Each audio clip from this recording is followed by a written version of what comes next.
Hello students, how are you? Students, I hope that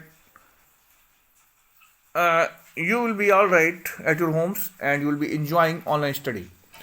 Student, yesterday I explained sixth part of the lesson, and in that part I was telling you that Ramlal was telling his wife regarding Bisambar's age, and he was telling that Bisambar's age was same as his age or Ramlal's age. And the children from Bisambar's first wife were also quite grown up. In this way, indirectly, he wanted to tell his wife that Bisambar would not be suitable bridegroom for Bholi. Now I am going to explain seventh part of the lesson. So what does it matter? His wife replied. 45 or 40, it is no great age for a man. After listening Ramlal's words, his wife asked him what it the matter was. If Bisambar's age was same as Ramlal's age, then what it the matter was? Bisambar's age, his wife further told him Bisambar's age would be 40 or 45 years, then it is no great age for a man. Means she wanted to tell Ramlal, a man whose age is 40 or 45 years is looked young. We are lucky that he is from another village and does not know about her poke marks and her lack of senses. And she further told Ramlal that they were lucky.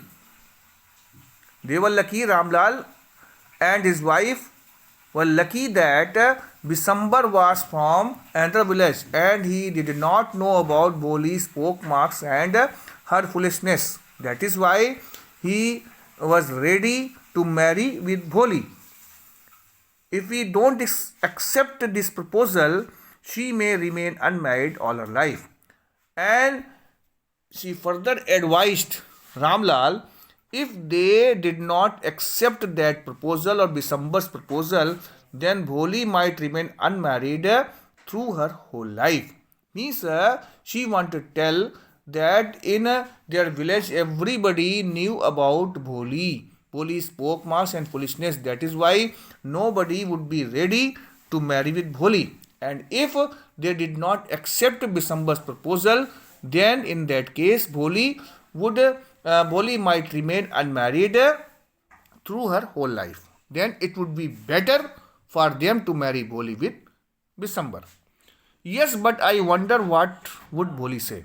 After listening his wise words, Bisambar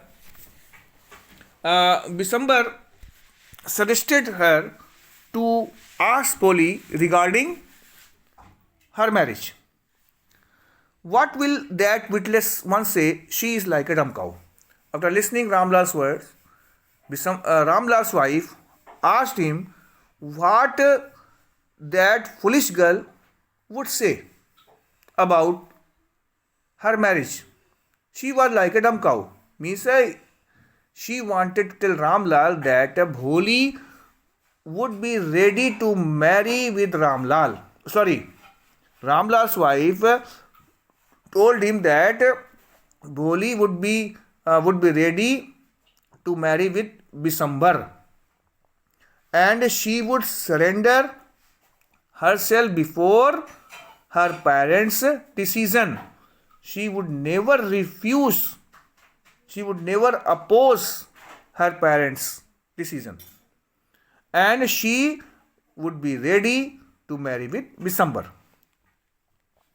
Because she was like a dumb cow, she would not say anything. Maybe you are right, muttered Ramlal. Then after listening his wise words, Ramlal spoke in a low voice, if she might be right. In the other corner of the courtyard, Bholi lay awake on her cot, listening to her parents' whispered conversation.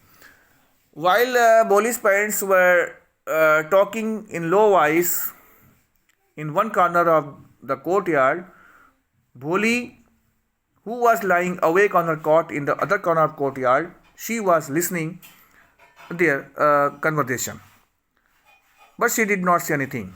Bisambar Nath was a well-to-do grocer. He came with a party of friends and relations with him for the wedding. A brass band playing a popular tune from an Indian film headed the procession with the bridegroom riding a decorated horse. In this way, day of wedding was decided, and Bisambar reached Ramlal's house with a grand wedding procession headed with a brass band which was playing a popular tune of Indian film. And in the procession, there was a party of Bisambar's friends. And Bisambar was riding a decorated horse. Ramlal was overjoyed to see such pomp and splendor. He had never dreamed that his fourth daughter would have such a grand wedding. Ramlal was overjoyed to see such a grand wedding procession because he had never dreamed, he had never thought that his fourth daughter Bholi would have such a grand wedding. That is why when he saw such a grand wedding procession, then he was overjoyed. Bholi's elder sisters who had come for the occasion were envious of her luck.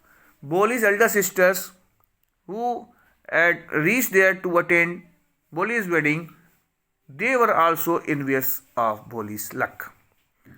When the auspicious moment came, the priest said, "Bring the bride." When Bholi's marriage was about to be solemnized, then priest instructed Bholi's parents to bring the bride, to bring Bholi at the marriage place. Bholi, clad in a red silken bridal dress, was led to the bride's place near the sacred fire. After that, Bholi was carried. Bholi, who was wearing red silken bridal dress, Bholi, who was wearing red silken bridal dress, was carried to the bride's place near the sacred fire. Garland the bride, one of his friends, prompted Bisambarnath. When Bholi reached at the bride's place near sacred fire, then one of Bisambarnath's friends suggested Bisambarnath to put the garland on bride's neck or Bholi's neck. Now students, I think you will have understood this part of the lesson, and tomorrow I will explain next part of the lesson. Thank you and have a nice day.